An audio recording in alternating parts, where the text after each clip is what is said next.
Welcome to Daily Harmony.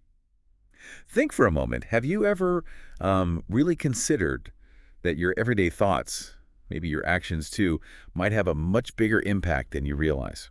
That's a really great way to start Yeah. because it throws us right into this, well, it's quite profound idea we're exploring today. It can feel a bit surprising, maybe. Absolutely. Yeah, a bit counterintuitive even, because in this deep dive, we're tackling Lesson 206 from A Course in Miracles, and, this one's actually a review. Right, of lesson 186. Exactly, and it makes this, well, pretty bold statement, salvation of the world depends on me. And I think for a lot of people listening, the first reaction might be something like, hang on, me? How? How could that possibly be true? It sounds almost, well, grandiose, doesn't it? It really does. But that's what we want to unpack. It's not really about grand gestures, like some kind of individual heroism. No, not in the way we usually think of heroism. It's more subtle, isn't it? It's about the power of our inner world, our thoughts, our moment-to-moment choices. It points towards this deep interconnectedness, like we're all part of this vast web. Yeah, exactly. So our mission today is to really get into what this lesson means for you, the listener, and maybe find some practical, sort of down-to-earth ways to integrate it. Leading to, hopefully, a greater sense of your own, well, your own power and contribution. Right, empowerment.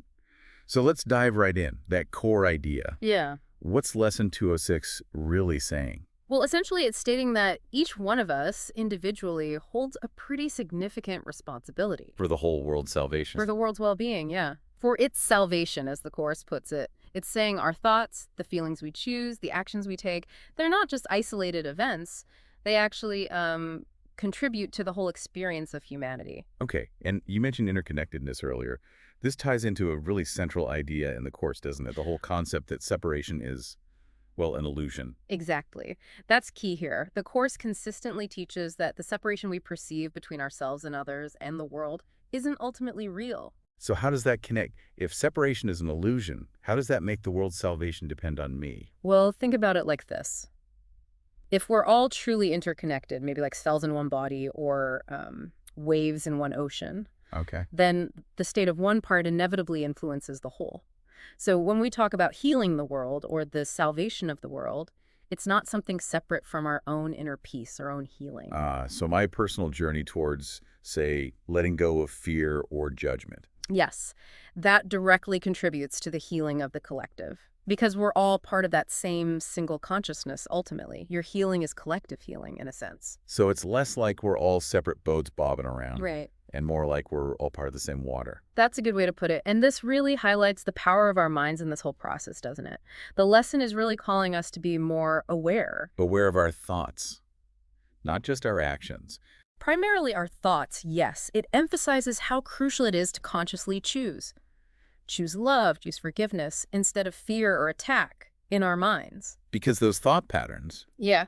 they create our reality. They create our internal experience, definitely. And because we're interconnected, those dominant thoughts also kind of radiate outwards. They contribute to the collective atmosphere, you could say. Wow.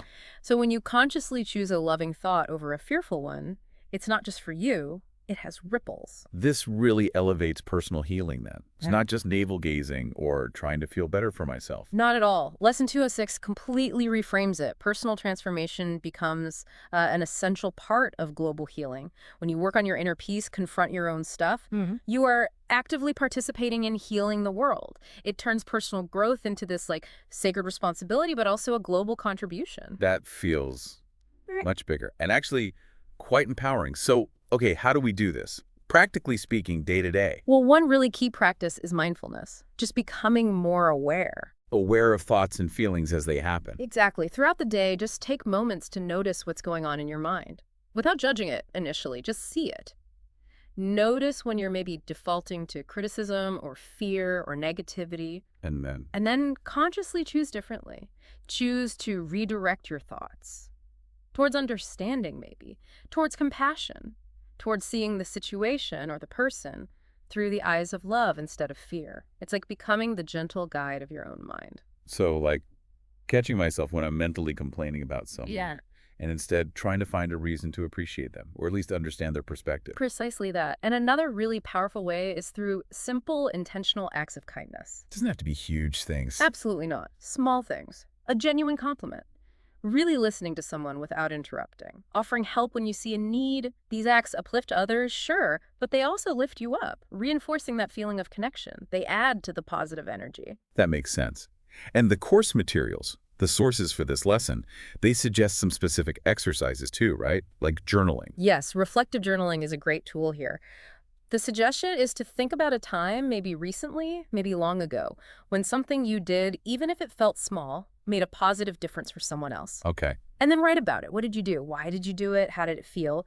And then try to connect that feeling, that experience, to this bigger idea of contributing to the world's salvation. It makes the concept less abstract. Right. It grounds it in your own life, makes it feel more real. And there was another one, an affirmation. Yes, a daily affirmation.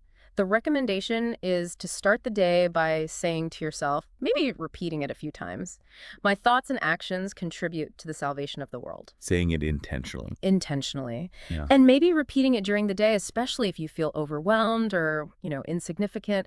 It's a powerful reminder. A reminder of your influence. Exactly. It helps shift your mindset from feeling like a victim of circumstance to recognizing you have an active role to play.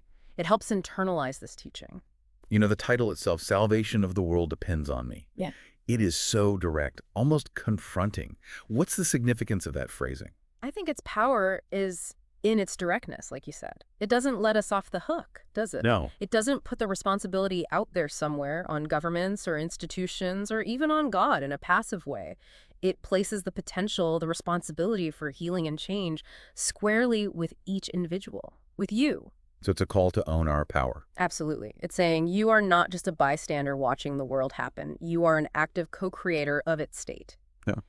It's a profound responsibility, yes, but also incredibly empowering when you really let it sink in. It definitely feels like it requires a pretty fundamental shift in perspective, though. It really does. To fully embrace this, you kind of have to consciously move away from that default feeling of being separate from others, separate from the world's problems.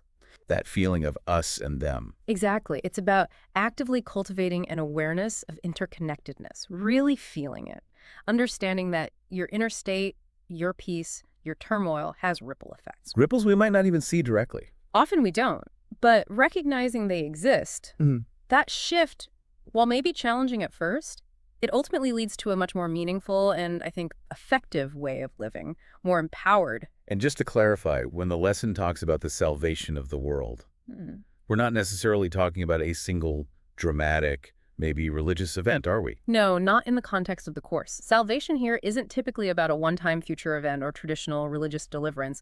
It's more like an ongoing process. Now, process of Feeling, of transformation. It's the collective movement towards recognizing our shared reality, towards peace, towards undoing fear. And it happens through these individual shifts. the shifts towards love, forgiveness. Exactly. Choosing love, extending forgiveness, seeing past the illusions of separation, that is the process of salvation. It's about creating a more loving world, step by step, thought by thought, action by action. Right here, right now. Okay.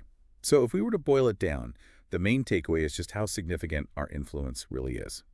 Much more than we usually think. That's it, pretty much. Yeah. Through our thoughts or choices every single day. It's about embracing that sacred responsibility. Sacred responsibility, I like that. Understanding that your inner work, your kindness, your forgiveness, it genuinely matters. It impacts the whole. You're not insignificant. You are absolutely essential. That's a really powerful note to end on. So maybe as you, our listener, go about your day, just consider that. Consider, what specific choices can I make today? In my thoughts, maybe in a small action. Choices that add to a more loving, more peaceful world. And maybe ask yourself, what internal shifts might I need to make to really, truly embrace this idea? To feel the truth that the healing of the world's, well, it does depend on me, on you. It's a profound thought to carry with you. Thank you for exploring it with us today.